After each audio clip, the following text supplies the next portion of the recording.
possible to share your schemes and to put it on gallery view. So I can thank, yes, you may clap. I can thank the presenters for these very insightful and at the same time emotional presentations. I must start to say that Dr. Leone is not possible to be here with us tonight because of family circumstances, but I can welcome in live Dr. Tripathi and Dr. Cassie. Where are you? Yeah, I see you there. Yeah. And if you let us feel the pain, the anguish, and the liberation struggle, you made us aware of what mainly European countries did in the past, some of the European history, and how psychology, and probably we all, are influenced by it. I have the feeling that I start to study psychology anew.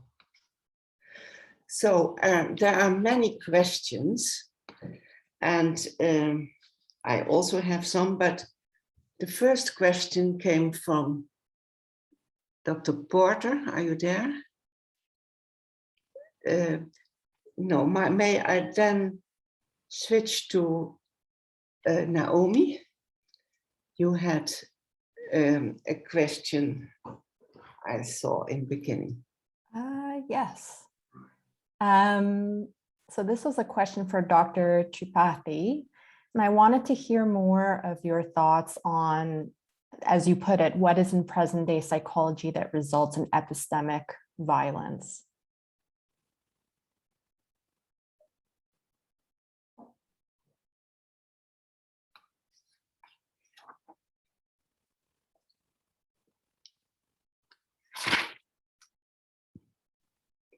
Can you please unmute yourself?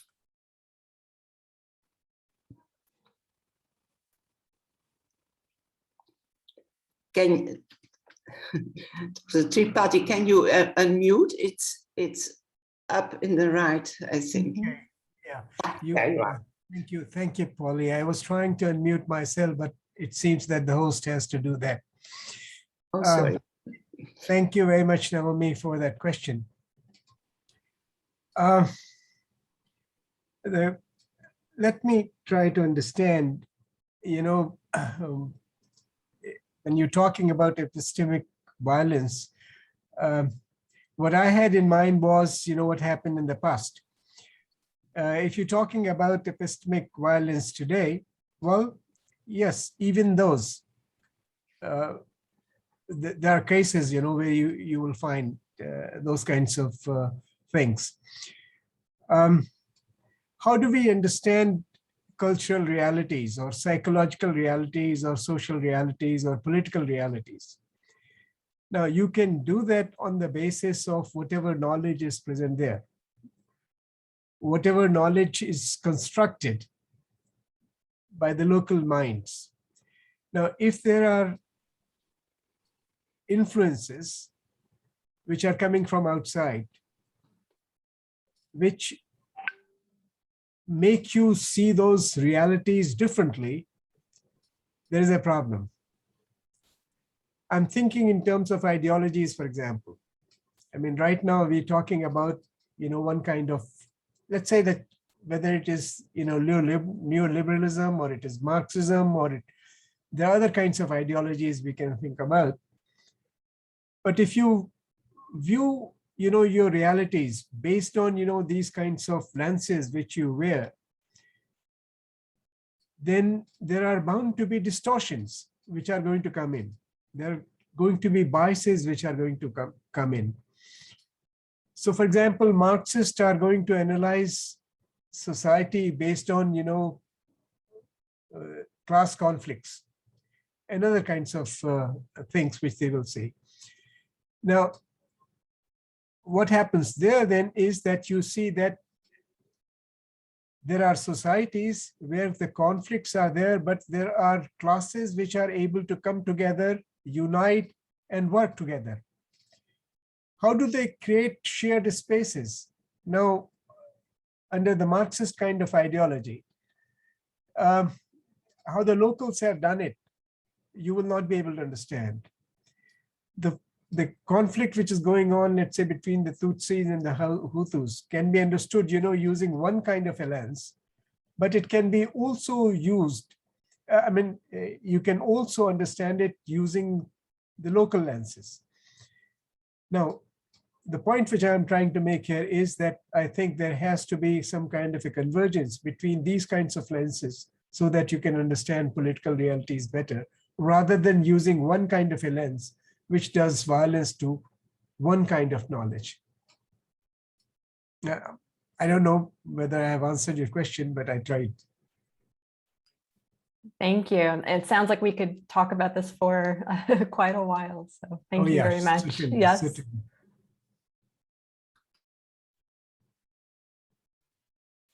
Polly, I was here. Unmuted. I was just muted, so Ah, so I'll but I would like to kind of piggyback on that last question, because it would seem to me then, even in trying to do that convergence, there still is a privileging of certain kinds of truths, is there not? So when, this may be silly to say, but when does it become more than a subjective kind of understanding, or still a colonial form of, or a colonization form of understanding, even as you try to converge in the global?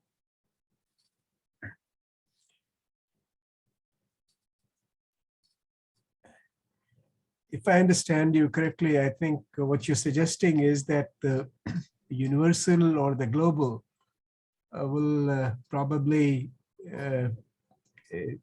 be more important here, and will be more important in the construction of new knowledge.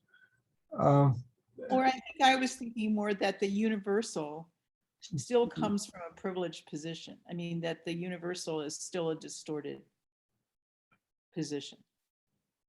Well, yes, but I think that is where I think you have to come in, that you have to understand that when we're talking about local, we're talking about, like for example, just now we were discussing how memories can influence, how historical memories can come in and can be used for social transformation and other kinds of things, and for the resolution of conflicts.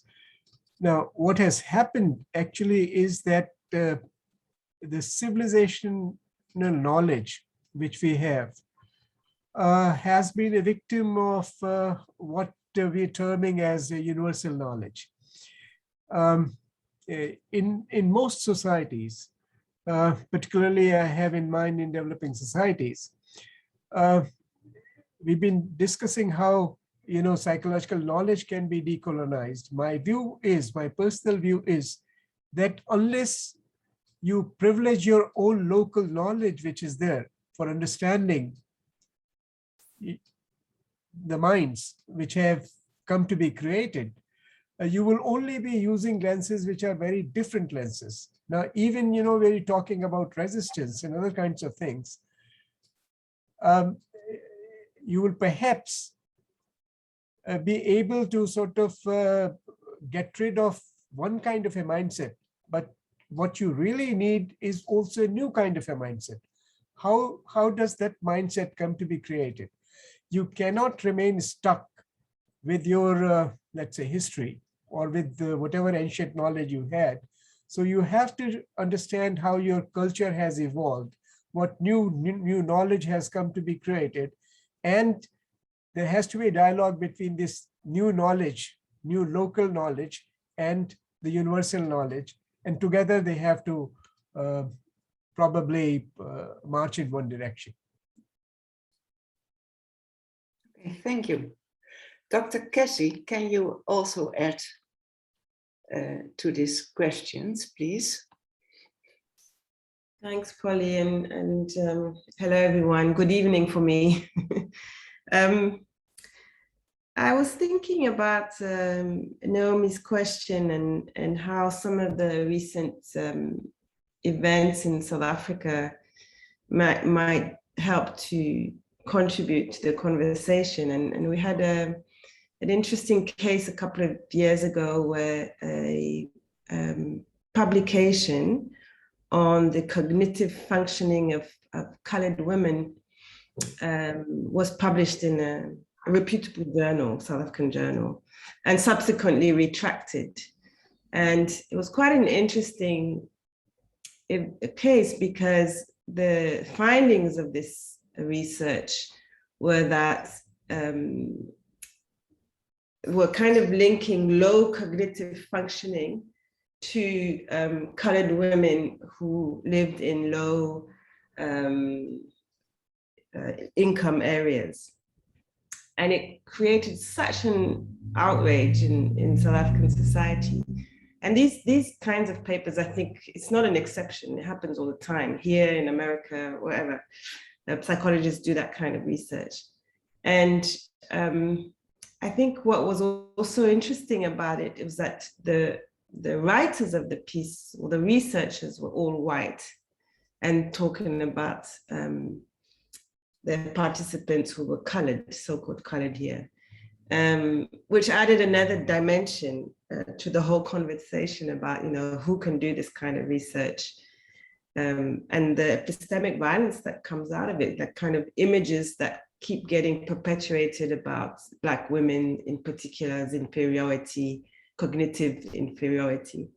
So I think that, yes, it happens. It happens in, neuropsychology research that keeps emphasizing that there are differences between men and women's brains when we know that actually there's mostly similarities.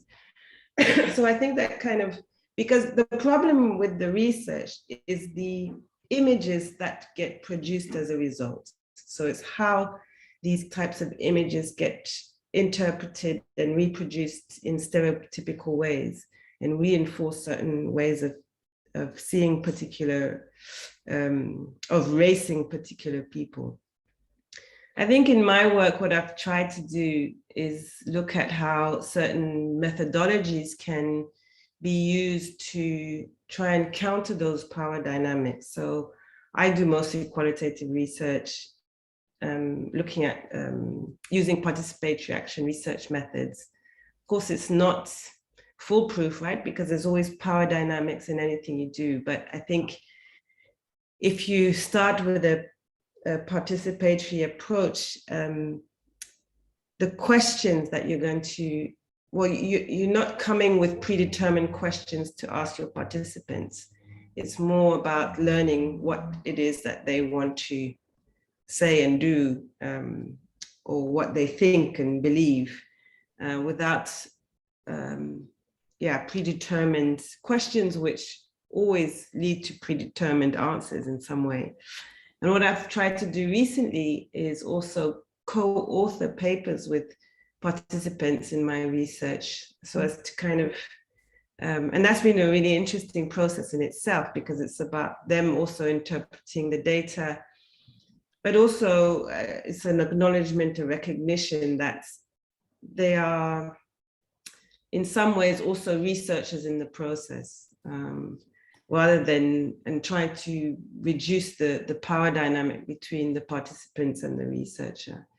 I think it's also important that when we do psychological research, we need to have a clear political agenda, and it has to be explicit. So, that whole idea of being reflexive and writing about reflexivity,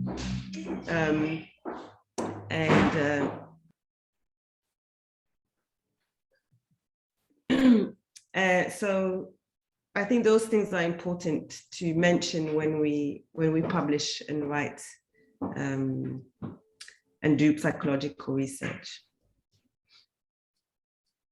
Thank you. There are many questions more, but we are now going on to the networking cafe, and I suppose that we continue discussion.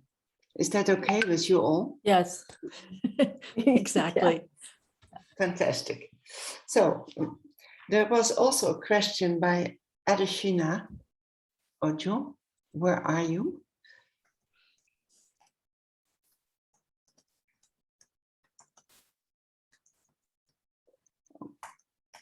I can go to the chat. I just saw you and okay. Can I ask a question then? You know, as we all are sitting here, I think we all are willing to learn. What I encounter from time to time is that it's sometimes difficult to talk with colleagues about those questions and issues. How can we form a broader movement and let those the decolonizing psychology, all the research and the ideas and the things that have to be done dissipate into psychology? Can you, maybe we can discuss this a little bit. How can we also empower ourselves to keep on fighting, to keep on talking and so on?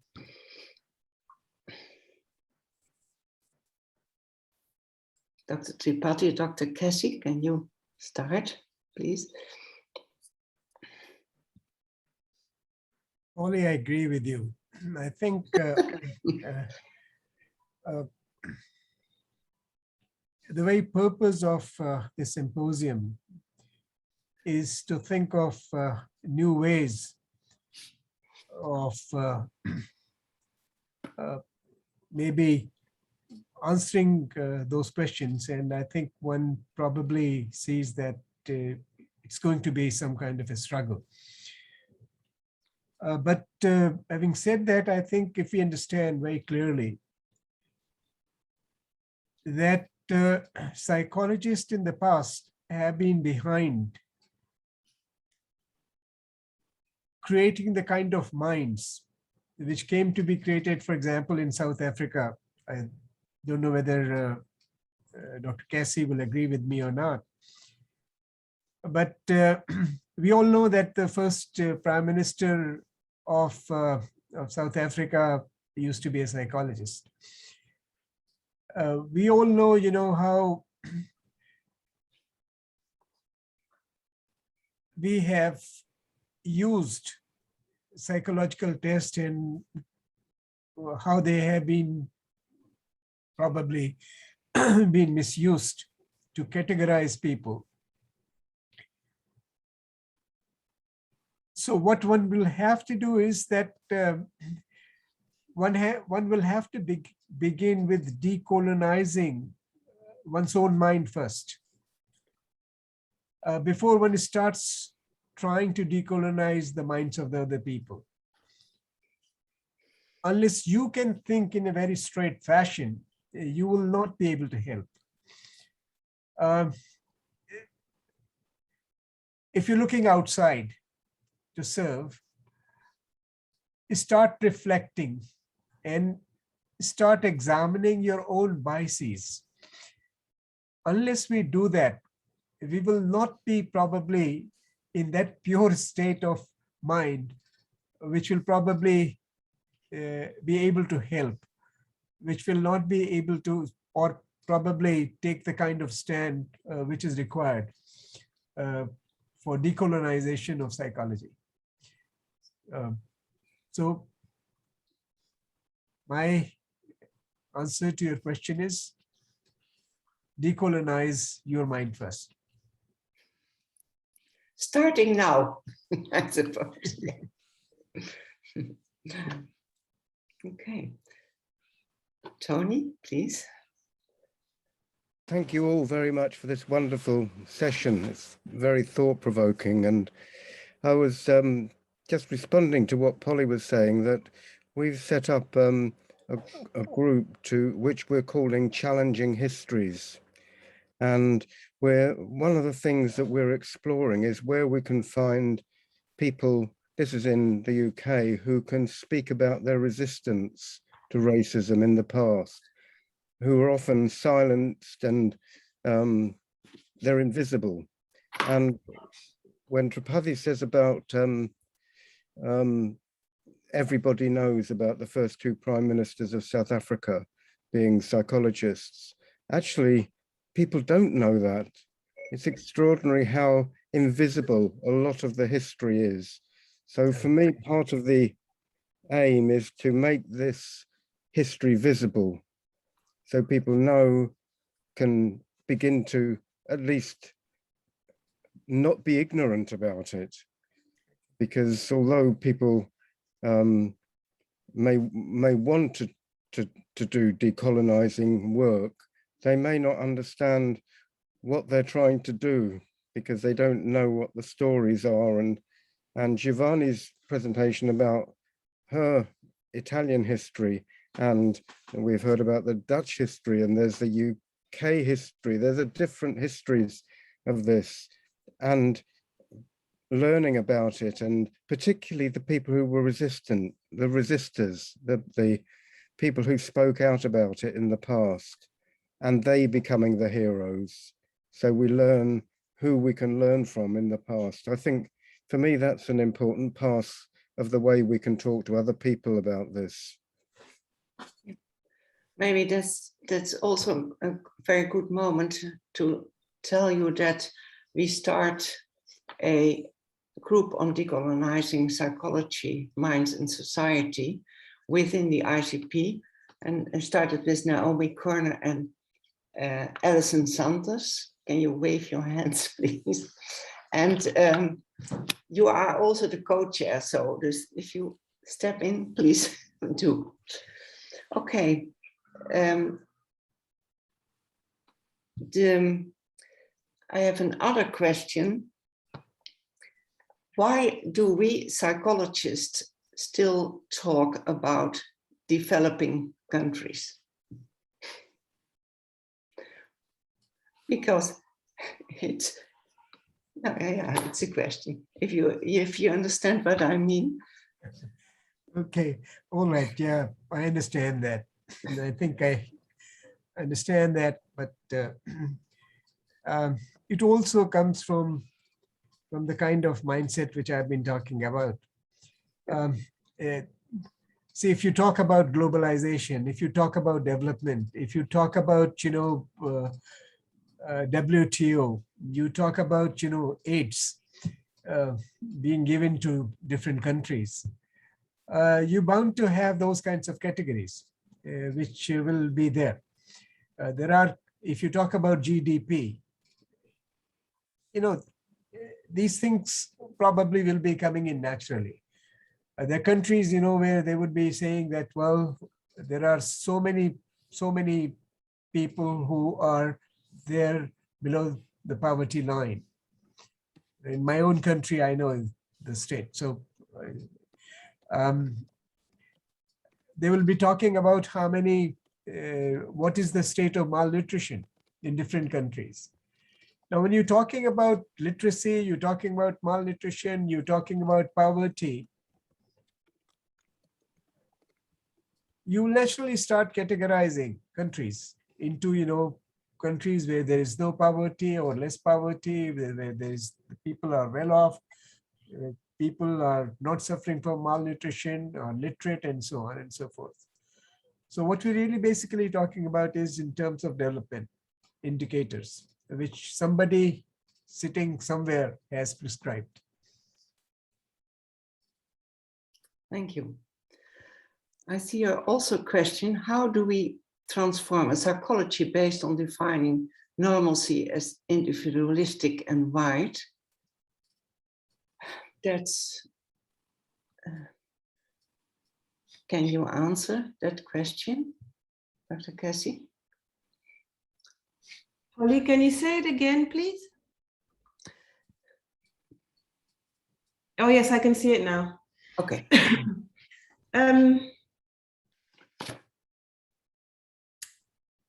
I think that there's a lot happening in psychology, and maybe this will also answer some of the other questions. There's a lot happening in terms of, there's been a long history, tradition of community psychology work, critical psychology, social psychology, and nowadays decolonial psychology or feminist psychology that have kind of already explored and criticized this kind of individualistic approaches, or they've questioned the kind of norm that we often use as what a normal person looks like as a white male, privileged or middle class, heterosexual, Protestant individual, right? So there's a lot of work out there that already exists that challenges that. And I think we should build on that. There's indigenous psychologies. The work I'm doing now, for instance, I'm trying to look at what Pan-Africanism can contribute to psychology. So I think there's a lot of work out there across the world and more and more emerging from the global South that does that. And maybe it's a nice way of tying into the question about, how do we challenge, and in my experience, I think this kind of developing these networks and partnerships, and because becoming conscious of what's wrong with psychology, or becoming conscious of our own individualism or our own racism, is a collective process. It's not something you can do by yourself. I don't think people become conscious by themselves. So it's the same with psychology. If we want to develop this discipline and challenge what's wrong with it, I think these networks and partnerships and cross-cultural conversations, South-South kind of conversations are really, really important. So, and that also, your question, Polly, about developing countries. I think we also, a lot of psychologists don't use that term anymore. I mean, some people talk about the global South, for instance, which is not ideal, but it may be a bit better. Or some people talk about the majority world, which is not ideal either. I mean, all these terms are always problematic to some extent.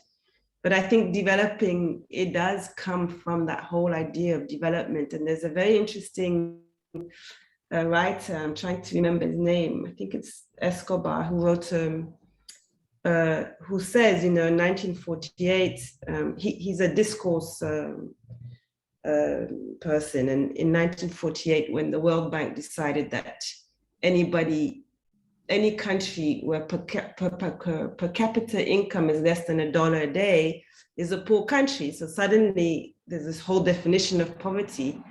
And there's this whole division that's created. These are things that are created through discourse, often guided by big international corporations or institutions, and the kind of discourses they put out there in the world.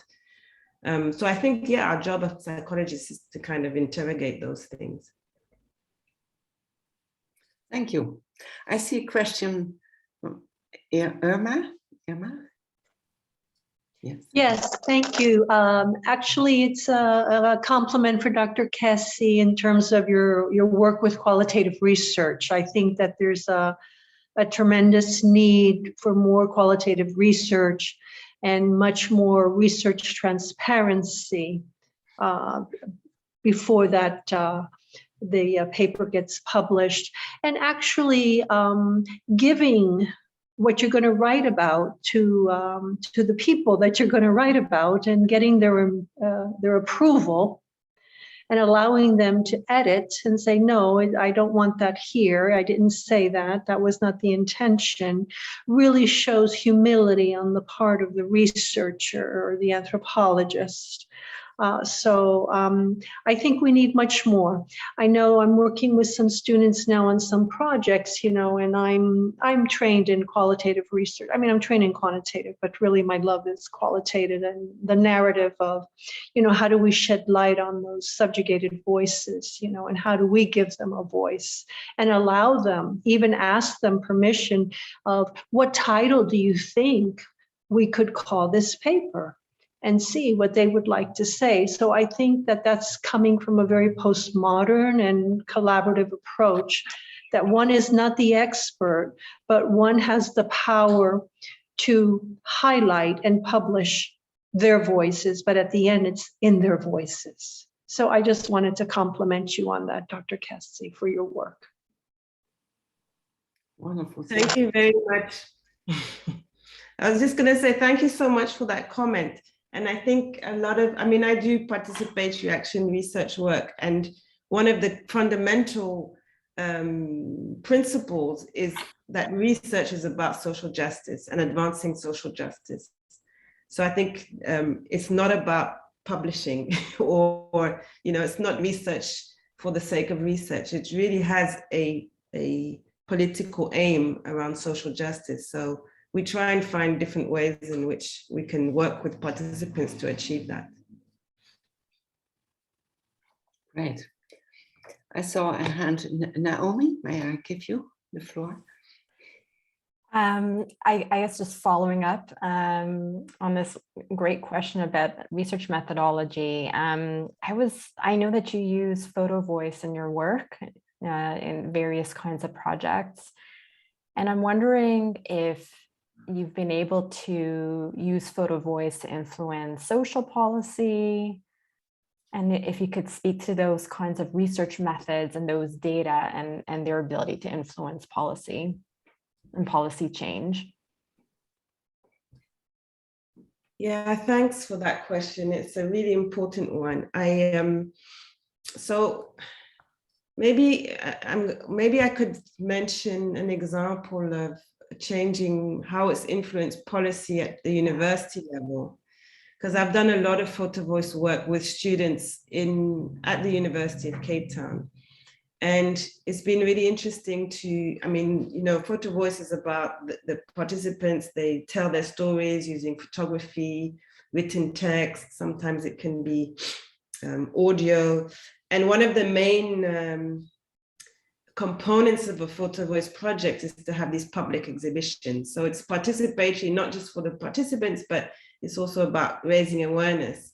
And so when we had these public exhibitions, we invited the university executive, so the vice chancellor, the deputy vice chancellor, certain, you know, director of student affairs, and certain key people, including students, including heads of departments. And it was really interesting to kind of see how this influenced the ways in which the university considered some of the issues that were raised by the students. So during that, when I started my photo voice research, it was just before Rosemore's fall. And some of the students talked about the Statue of Rhodes being on campus and the need to take it down, how oppressive it is. This came out in their photo voice projects. And then there's the student movement and the statue is removed. And I think we can't separate these things, right? So in some ways it's influenced the thinking behind social movements, but also decisions that the university executive has taken. There's been task teams set up to look at the artworks on campus that were very also problematic. So there's been a number of impacts. I can't say for sure that, you know, it's a direct impact of the project, but I do think it had some influence. And it was a nice way of influencing it, because often students, Black students, students of diverse sexual orientations and gender identities, they feel like the work of, you know, explaining to people what's wrong and what is racist is like, it's putting the burden on them to explain racism to others. But through this method, there's You know, you put up your pictures and you don't have to speak, you don't have to answer. Your voice is in the photographs and the stories that are on display. And so it kind of gives them some kind of protection where they don't have to, it's a different kind of dialogue, I guess. It's still a dialogue, but it's a different type. So I think it's quite effective. I think there's still a lot to think about in terms of what it can actually do ultimately in terms of policy, but definitely the projects I ran at UCT had some really positive impact on university policies. Thank Right. you. Right. Alison, may I? Oh, thank you. Well, this is a very rich moment, and your talks helped us to think and to start this movement in ourselves, as Dr. Tripathi said, for us to decolonize our minds. And I think this is what we are doing here, because these talks gives us a lot of questions. And some of the questions that come to my mind is what is the best psychology for our reality, for our region, for my country, for example, in Brazil. I'm from Brazil, and most of our the methods that we use are European or American, such as psychoanalysis and behavior sciences. And once I interviewed Viktor Frankl's grandson, and he said that his grandfathers commented that, well, his theory, he brings this topic of self-transcendence and the spiritual dimension besides the biological and psychological dimension. And he said that when he went to the United States to teach, and he talked about his theories, people were amazed, or they were questioning. They were saying, "Wow, is it this way?" And when he went to India, he said that everybody said, "Well, we all know this. This is not a surprise for us." And well, I guess that my question is, if there is Indian psychology, if there is a South African psychology, and how can we, or in everywhere, we just adapt European and American psychologies to each region's reality? Great question.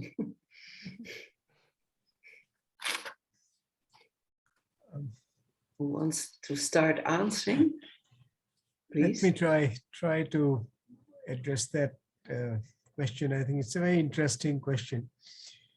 And I did mention in my presentation that there is a problem when we start